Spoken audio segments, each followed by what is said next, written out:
Drafting Archetypes is brought to you by Game Grid Lehigh. Game Grid Lehigh is an amazing place to buy and sell Magic the Gathering singles. Whether you're building a new cube or crafting your new constructed deck, Game Grid Lehigh is the place to do it. Got a draft coming up with some friends? Buy some seal product here and get it quick. So click the referral link in the description to help out the show, and don't forget to use the code DRAFTPRO10 to get 10% off on your next order at gglehigh.com.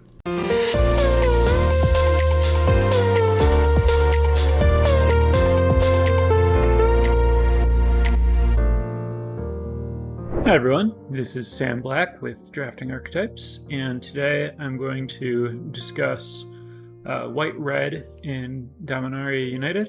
As always, the notes are available on patreon.com/draftingarchetypes if you want to follow along. So White-Red, I think, is kind of a return to form in terms of using 17 lands data.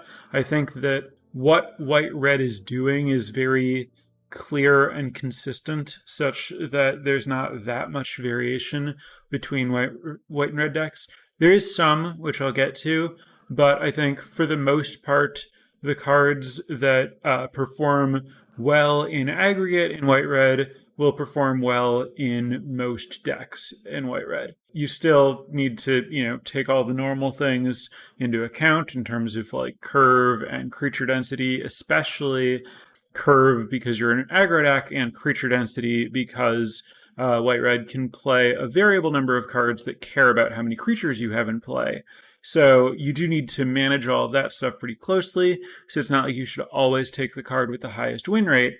But also, I think that, the win rate tells you something meaningful in this archetype in a way that's not necessarily true in some of the kind of more variable or versatile archetypes that can manifest in a lot of different ways and involve a lot of different kinds of splashes and mana bases and synergies and stuff like that. That said, looking at the top commons by game in hand win rate, the top three performing overall are Keldon Strike Team, Take Up the Shield, and Argivian Cavalier. When you look only at top players, it's pretty different. It's Take Up the Shield, Destroy Evil, and Furious Bellow in that order. So ahead of Keldon Strike Team and Argivian Cavalier, which is interesting. I don't know if that suggests that the top players are doing less of a go wide thing and more of kind of a traditional like red aggro deck thing where you like play a powerful creature and some tricks or removal and just kind of keep attacking with that,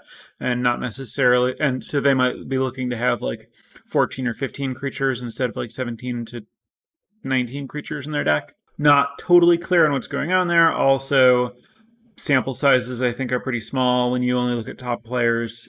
So big grain of sand there, but it was an interesting discrepancy to notice. Also, if I'm analyzing the stats on a deck that I think is fundamentally aggressive, I think it's also worth looking at the top commons by opening hand win rate, which is Argivian Cavalier, Take Up the Shield, Benelish Sleeper, Automatic Librarian, Goblin Picker in that order. Notably, Take Up the Shield is among the top, however you look at it. Take Up the Shield is really strong. It's a card that I have been underplaying throughout the format. I think I'm still working on building a better understanding of which decks want it, how much, when.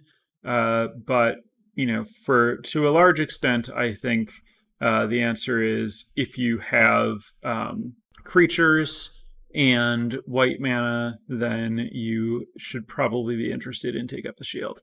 The other notable thing that kind of stood out to me in looking at the commons available and kind of mapping out the skeleton of cards that you want to play based on how well they do is that there are kind of more good spells than good creatures for what you're looking for at common, such that I think prioritizing the best creatures where you can makes more sense than kind of like prioritizing the best removal. Like, if you have to play Furious Bellow instead of Lightning Strike, you're not really that much worse off. Both of them can do 3 to the opponent pretty easily, and both of them are likely to be able to kill a blocker. You're going to, push 2 extra damage or whatever if you kill their blocker and hit them with a 2-2.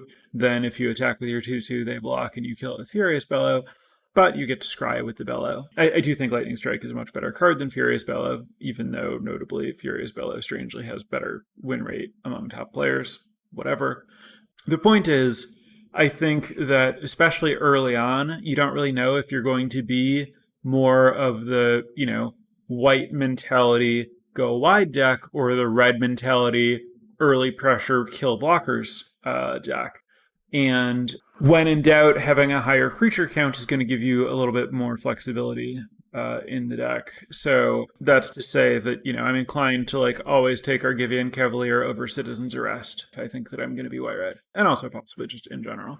Though to some versions of blue-white control, that wouldn't be the case. Another thing that stood out is that Automatic Librarian has the second best win rate of any of the 3 mana common creatures, treating Keldon Strike Team as a 5 mana. Argivian Cavalier and Keldon Strike Team are kind of the definitive creatures for white red go wide. They're the thing that lets you do the thing that deck's trying to do, and then the rest of the creatures are more normal, they're 1 card for 1 body. Automatic Librarian is, I think, the kind of card that looks bad. We recently had the cat in Streets of New Capenna that wasn't a very good card, but this deck is kind of a combo aggro deck a lot of the time, and you need to draw the right mix of lands and creatures and pump spells or whatever, and you don't have a ton of ways to mitigate flood outside of kicking a Keldon Strike Team. So it's not that surprising that Scry 2 plays very powerfully on Automatic Librarian here, and a 3/2 body is not particularly good, but it's not that much worse than your next best options that are stuff like Flowstone Cavalier or Mesa Cavalier, or Flowstone Kavu or Mesa Cavalier, neither of which are particularly exciting cards. So keep an eye out to, be looking to play Automatic Librarian. As for your 2 mana commons, the options aren't great. You're looking at Benelish Sleeper, Goblin Picker, Samite Herbalist as the top performing 2 mana creatures in an archetype that really needs to play a creature on turn 2. You're an aggro deck, and you're an aggro deck that wants a lot of bodies in play. If you don't play a creature on turn 2, at what point are you realistically getting to critical mass? How are you getting enough damage through? So that means that, if you're short on 2s, you need to really prioritize those cards. But more importantly, I think the uncommon 2s are extremely important for this deck. Baird and Knight of Dawn's Light, I think, whatever, the 2/2 first strike Knight, and Phyrexian Missionary. Any of the uncommon creatures are just a lot better than the common creatures that are available to you. Also, if you can get a rare 2-drop, even better. But I think that those good uncommon 2s are kind of the best way into this archetype, I think. If you have a way above rate 2-drop, then you're going to get more mileage out of that in an aggro deck than a control deck, and you're going to have a significantly better than average red-white deck if your 2-drops are uncommons rather than commons. So as far as, I often talk about when should you draft this archetype and what should, you take as a signal that it's a good time to do it. And I think, if you start by taking Lightning Strikes and Argivian Cavaliers and Keldon Strike Teams, that's fine. Those are reasonable cards to the archetype, but you're going to have a much weaker version than someone who started with premium uncommon 2-drops if you never end up seeing any of those. Whereas if you start by having good 2-drops, then I think a lot of the other cards are a little bit more interchangeable. And if you don't get, the right common 3 or 4-drop and you play a different common 3 or 4-drop, it's not going to be that big of a difference. So Baird and the other uncommon 2s are, I think, really pivotal for this archetype. On the subject of uncommon cards that cost 2 mana, I don't exactly know what to make of this, but it was noteworthy to me that Yoshia Declares War has kind of an insane win rate. Really, really, really small sample size, but winning 3rd best or something of any of the uncommons in white and red. You do get a body, and then kind of like a ping and then an attack for 4 out of it. And then after you do that, you still have the body. So you are getting something. I mean, it doesn't seem like a horrible card. I was surprised by the cards that it was doing better than, but I guess keep an eye out for Yoshi Declares War in White Red. I don't know which other artifacts, if any, you need to make it good, but the stats suggest that there's something good going on there. So let's see. I talked about how you can kind of play like the go wide game, or you can play the like high power creatures plus removal game. I think that it's notable that the evasive options in white and red are quite bad. So you're not really going to be playing the finish your opponent off with flyers game, which kind of points to what I had already said. You want to play one of these other games instead. Either have a lot of removal so that your creatures can keep getting through as your way to finish the game, or expect that your opponent's going to play some blockers, and the way that you're going to beat that is just going really wide and then ideally having like a heroic charge or some other thing to pump up your team, or maybe just go so wide that, you know, they have a blocker or two and those things eat some of your guys, but your other guys get through and push enough damage. So this is just to say there's like a third option that's often part of the way that white and red can get things done that is less available than usual here, just because the flying creatures aren't very good. There are a few exceptions, especially at higher rarity, but for the most part, that's not what you should be planning on. It's also like worth noting that like a go wide white red deck would in general benefit a lot from having a 1-drop, and this format is pretty bad at offering that to you. I guess that means that Phoenix Chick is kind of something special. I suppose there's the Branch Rider, but I don't think that's very good when you can't kick it. Basically, this feels like a deck that would really like to start with a 1-drop and mostly can't, which I don't know that there's a lot you can do about that. I guess it's just to say 2-drops are that much more important, and if you do have an option for a reasonable 1, consider taking advantage of that, especially if you're trying to play Argivian Phalanx. I mentioned before, sometimes you're going to be more red aligned, sometimes more white aligned in terms of whether you are going wide and how wide you're going, and then whether you want Heroic Charge and Argivian Phalanx or whether you don't. I often get questions about numbers so that you know when to do what. I do think that, you know, the kind of more red focused like version should probably be looking at 14 to 15 creatures, maybe 16. And the more white-focused version should be looking at like 17-plus creatures, counting Captain's Call as a creature, and then as many things that make multiple creatures in a single card as possible to go along with that. These are rough guidelines, but I think that that's kind of a reasonable range to be looking for. A note on Argivian Phalanx. Keldon Strike Team gives all creatures that came into play this turn haste, not just itself and its tokens. That applies to creatures that you play before or after Keldon Strike Team. So you can, if you have 6 mana, 2 other creatures in play, kick a Keldon Strike Team, and then play a Phalanx for 1 mana, and all of that will have haste, which is a pretty good play to look for. I guess I should talk a little bit about the 2 mana creatures that are available. Benelish Sleeper is the most damage that you can get out of your 2, which is going to be especially valuable in the red version of the deck where you want to play a high power 2-drop and then kill blockers. When I say red here, I don't really mean more of your cards are red. I just mean threat into removal rather than like go wide. So Benelish Sleeper is the way that you can push the most damage out of the like creature removal plan, which is really important there. Goblin Picker is probably better in the go wide deck because you're going to get spots with that deck where you're in the like board stall phase of the game where your opponents maybe like too low on life and you're a little too wide, so they can't really afford to tap a creature to attack you, but they have bigger creatures and you're not wide enough. So if you attack, you lose a creature and don't push enough damage to justify attacking. So you end up just kind of like hanging out until you can find a way to get through. And Goblin Picker can do some really good work in those kind of board stalls that deck can get into in terms of finding more creatures or more pump spells to make that happen.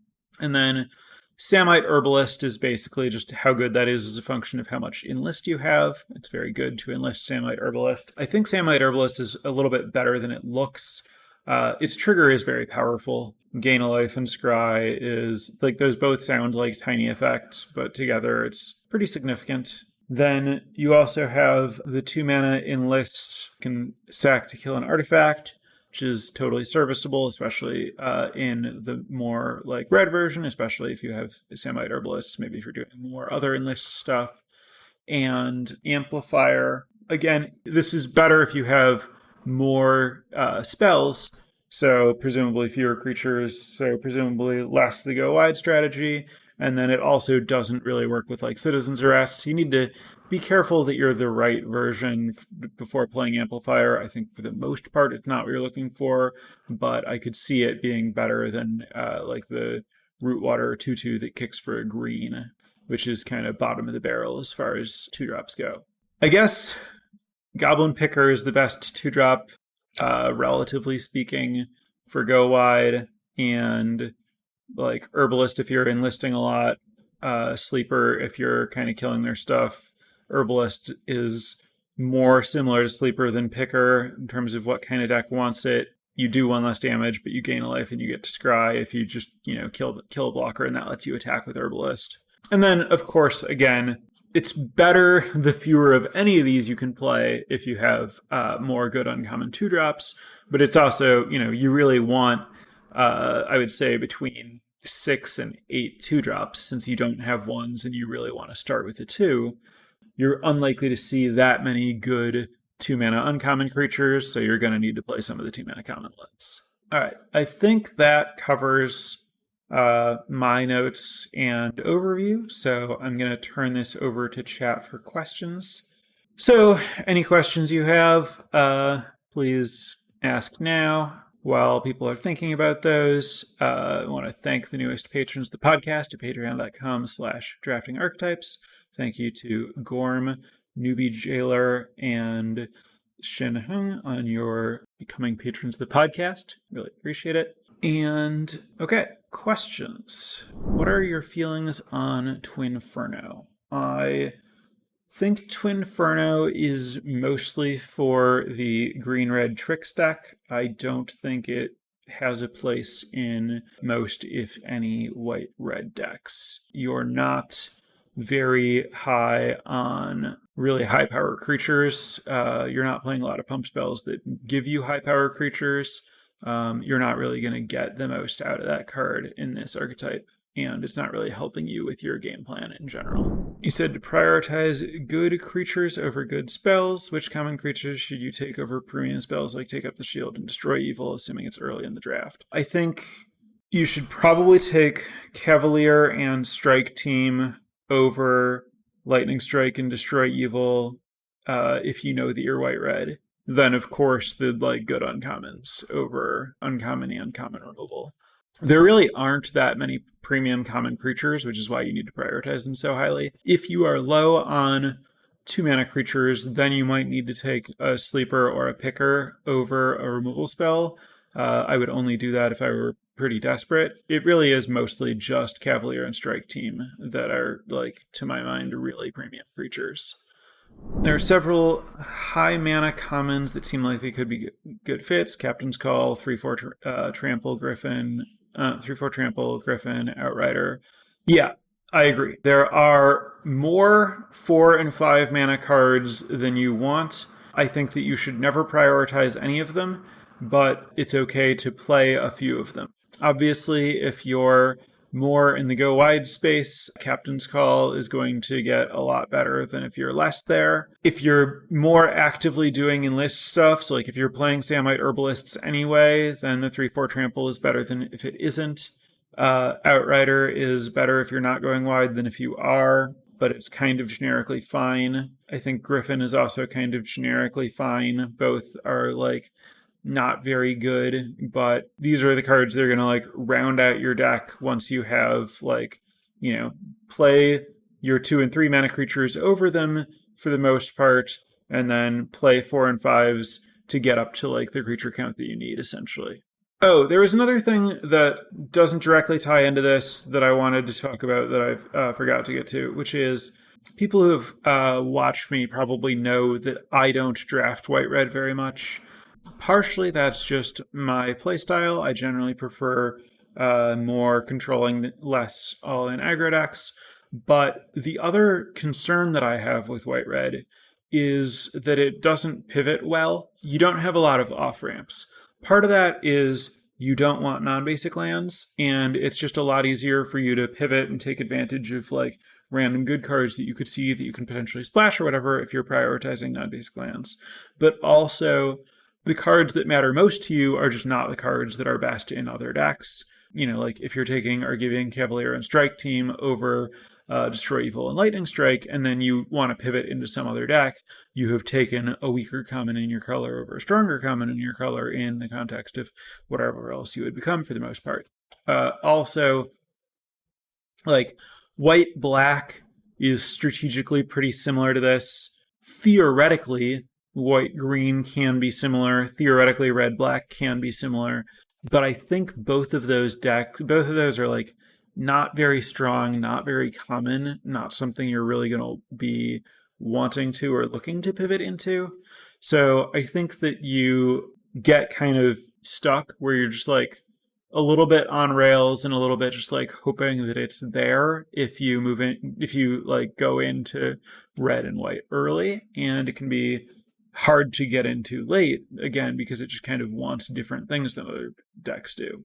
So, like, the last time that I drafted white-red, it was when I was trying to draft white-blue, and blue wasn't open, and I got, like, 2 Keldon Strike Teams at the very end of the pack telling me that white-red was really, really wide open, which was enough to make me do it, and it worked out well. But I think it's a dicey archetype to just kind of commit to early, just because of how doing its own thing it is.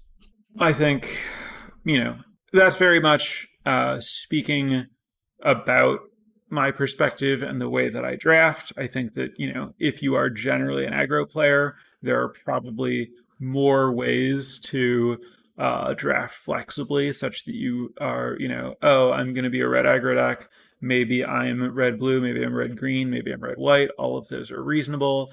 And even if Keldon Strike Team might be better if I end up red-white, I'm going to take Lightning Strike early because it's good in any of those.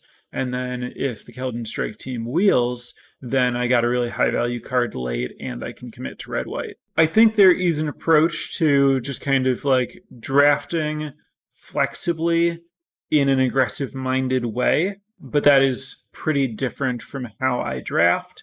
So, word of caution, if you are typically a more mid-range player in this format, that it can be hard to dabble in white-red. Okay, back to questions. What are your thoughts on Love Song of Night and Day? I know it performs well in white-red, but anecdotally, I have found it pretty low impact in the Boros decks I've drafted. I think that it is one of the better ways to get a flyer, which is pretty nice. I think it's a lot stronger when you have 2 drops that you can play it on curve and have another thing to pump. And then, of course, the better your 2-drop takes advantage of a +1/+1 counter, the more meaningful that is. So it's way better if you're putting a counter on something like on one of the good rares or uncommons, basically. Like if you have Baird and now you put a counter on something and that means you're making 1/1 every turn, or if you have a 2/2 First Strike Knight and now you have a 3/3 First Strike, that's going to be a lot more impactful than if you have a 3/3 Goblin Picker. Or if you have like a Guardian of Dominaria, putting a +1/+1 counter on that is enormous. So you want to pay attention to the keywords on your 2-mana creatures as a reasonable indicator of how much more value you're getting out of Love Song of Night and Day than average. But overall, I would say the 3 mana options aren't very strong, and you do want to play threes. So, like, in a lot of ways, it's competing with something like Mesa Cavalier, and it's a much stronger card than Mesa Cavalier. Instead of getting a 2/1 flyer and 2 life, you're getting a 2/2 flyer and another +1/+1 counter, which is just much better than 2 life. How much more do you want Griffin once you have a couple of captain's calls? They synergize but compete at 4. I think you would rather have Keldon Strike Team as like that kind of synergistic follow-up to the Griffin, of course, since then you have a curve of 4 into 5 and you're still getting your +3/+3, and like the Strike Team is a better card than the Captain's Call. I think, in general, the more creatures you have, the more cards you have that make multiple creatures, the better the Griffin is. But I still think that, no matter what, the Griffin is kind of a second-rate, maybe third-rate creature in white-red, just because you shouldn't be like going out of your way to find 4-mana creatures. What's the balance of go-wide creatures like Argivian Cavalier to go-wide payoffs, such as Argivian Phalanx and Heroic Charge? Prioritize the enablers over the payoffs, because they're going to work on their own and the payoffs won't. And then don't think about it so much as like how to balance, as just like max enablers, and then if you have enough enablers, play the payoffs.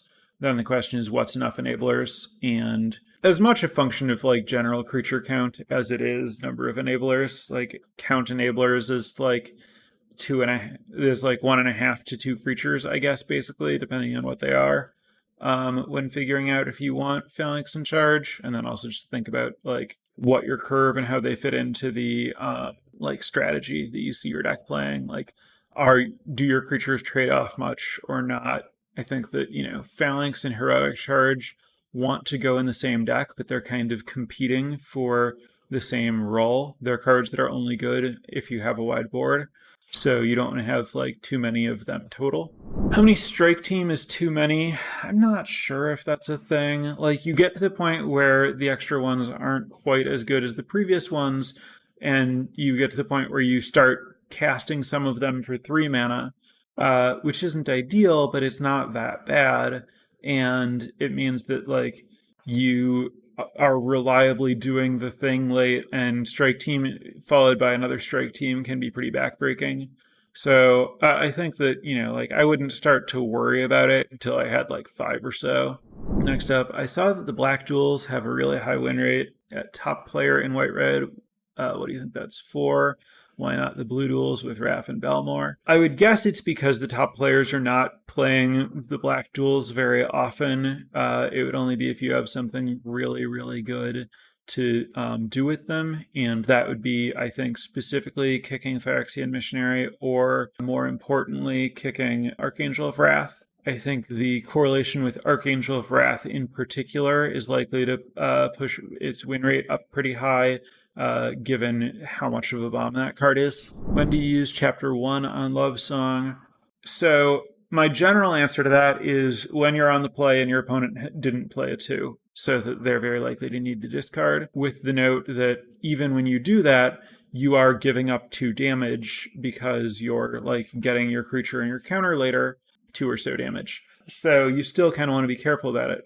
I would note, though, that Chapter 1 is particularly good in the Go Wide deck because more cards means more creatures, more synergy with, like, you want a big game.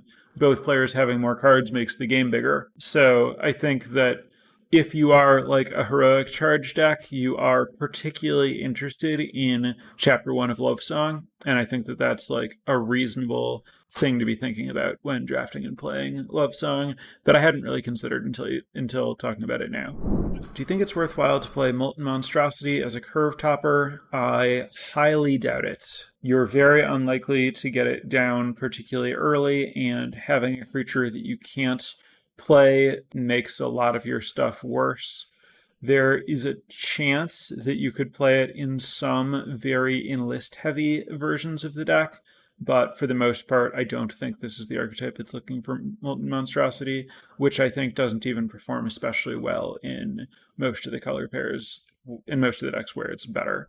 3 to 4 sources of off-color worth splashing. Strength of the Coalition, Warlord's Frenzy, Aaron, Balmor, are the tap lands going to cost more than they're worth? So I'm assuming that we're suggesting that the 3 to 4 sources are coming almost, if not entirely, from tapped lands.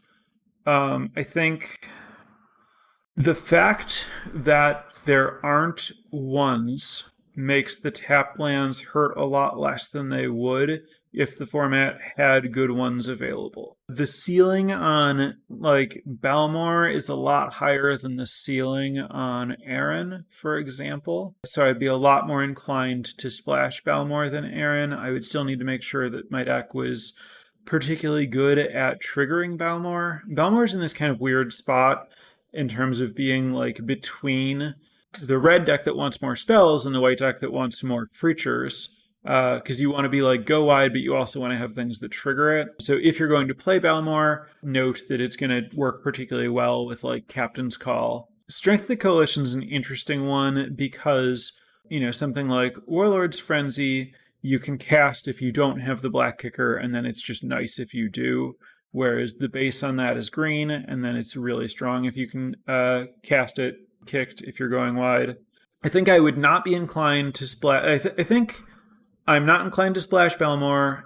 If I'm playing Warlord's Frenzy, if I'm interested in Warlord's Frenzy, I think that I would generally play my black tap lands to be able to kick it if I had them and it. But I think that Heroic Charge is appreciably better than Warlord's Frenzy in white-red most of the time.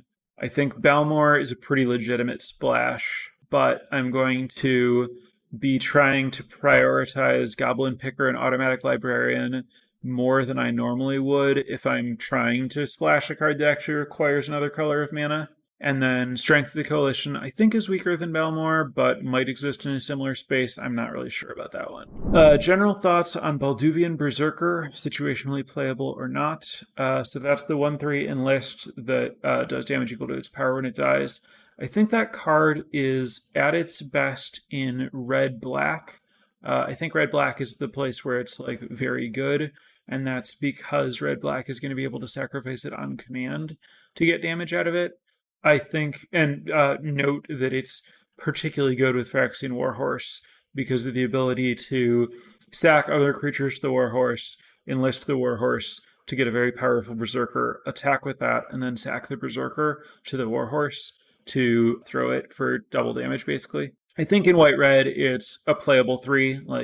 I don't think that it's going to be a lot worse than Flowstone Taboo most of the time, but it's nothing special.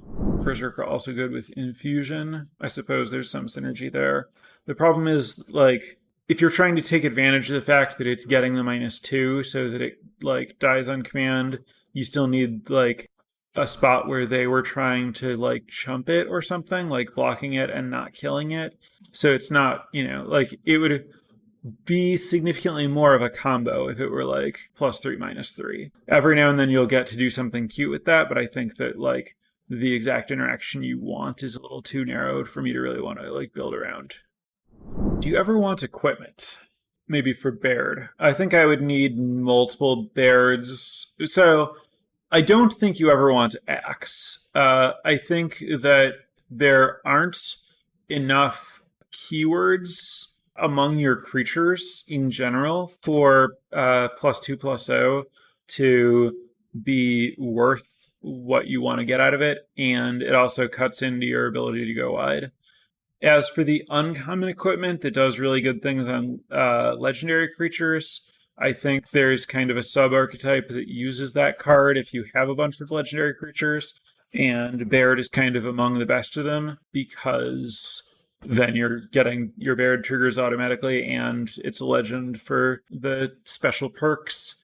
I have not personally tried playing it. I've played against it where it was reasonable. I can't think of other equipment. I think the uncommon is yes, if you don't have to go out of your way to get 6+ legendary creatures, you can consider it.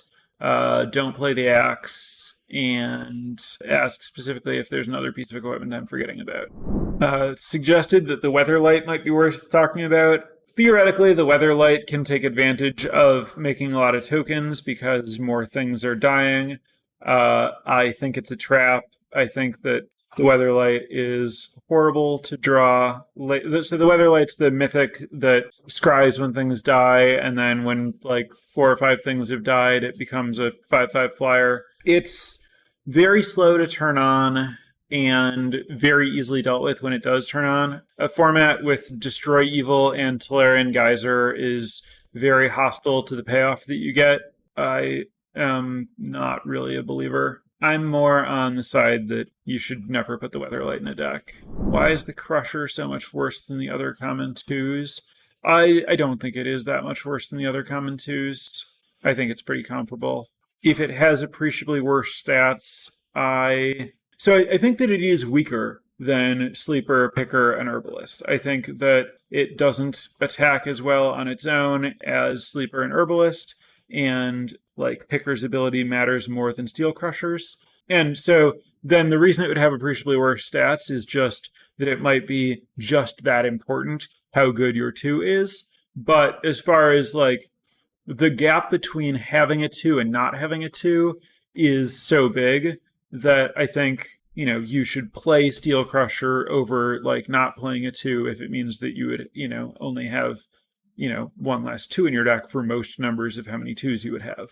So if Steel Crusher has worse stats, I think that's just an expression of how important playing a good 2 is. But it's still so much more important to play a 2 than not play a 2 that I think you should put Steel Crusher in your deck over not most of the time. Question about Walking Bulwark, which is the highest rated uncommon. I saw that also. It's interesting because it doesn't really seem to be exactly about Chaplain, in that Chaplain doesn't do especially well in White-Red, and like the Chaplain friends, like Shield Wall Sentinel, doesn't do especially well at common, unlike usual. So it might be about 1 mana plays are just that important. So it's like a playable 1-drop and, lets you like Argivian Phalanx earlier and stuff like that. And then the 3/3 haste mode, the ability to just like play it for 3 mana where you play it and activate it and attack with it is really at its best in White-Red. So it's possible that Bulwark is generally pretty good in White-Red, but also I think the sample size on Bulwark is like much smaller than the sample size on the other good uncommons in White-Red. So big grain of salt there, but it does make some amount of sense that some of the White-Red decks could just be that into having like a playable 1-mana creature. Obviously, you don't get a lot of other synergies out of it since there are not a lot of, there are no red walls and not a lot of white walls that you're looking to play with it. Hammerhand, thoughts? My guess is no, because of it not being a creature or real removal spell, and you don't have like heroic triggers or anything. That's the kind of card that, I know some dedicated aggro players are into, and I could imagine that it's better than I think, but it doesn't look like where I'd want to be here. How much trouble are you in without Heroic Charge? I don't think you're in that much trouble without Heroic Charge. I think that you should... Some versions of the deck are a lot more into Heroic Charge than others. I think if you're like very on the go wide side and you have like a lot of token makers and not a lot of removal, you might struggle with, your opponent playing some reasonable bodies and you not being able to find an attack if you don't have Heroic Charge. But you can just play a few more removal spells and try to be more of like a traditional aggro deck rather than like a go wide aggro deck if you don't have it. And I think that that's a fine like way to go. How competitive is White-Red when a domain deck starts turning out big creatures on turn 4? Competitive. If they didn't do anything until turn 4, and then you have a Destroy Evil for their first big creature, there's a good chance they've lost a significant portion of their life total, and you're way ahead on board. Then if they play their second creature on turn 5 after you killed their first creature and maybe, double spelled that turn because you used a Destroy Evil and played another 2-drop, then they play like some big creature and you play a Heroic Charge, they're basically dead. Especially if you were on the play. Obviously, like, if you have a bad draw and they're playing a big creature on turn 4 after having also played other creatures on turn 2 and 3, then they're probably going to beat you. But like, if the question is like, is white red at a giant disadvantage to domain decks? I don't think the answer is yes. What's my opinion of Thrill in Boros? I think it's pretty bad. You're not looking to spend 2 mana early in the game, and while I mentioned that you're kind of like a combo aggro deck, so like finding the right pieces matters, and like you can flat out or draw the wrong cards, and it can mitigate that. I think that you don't want to spend the mana on it early, and then having that in your hand instead of something else is too likely to mess up your curve. So I don't think that it's a card that I would be looking for. I think, as someone else suggested, trying to smooth your draws with Automatic Librarian or Goblin Picker is a much better way to go. In particular, if you have been coming up on Thrill, I would recommend just trying to prioritize Goblin Picker instead. All right, I think that's going to do it for this week. Thanks everyone for listening. Especially thank you, as always, to those of you who tuned in live and asked questions to help make sure I covered everything we could find to cover. I'll be back next week. Again, topic to be determined by poll of the patrons. So thanks, and I'll see you then. Bye.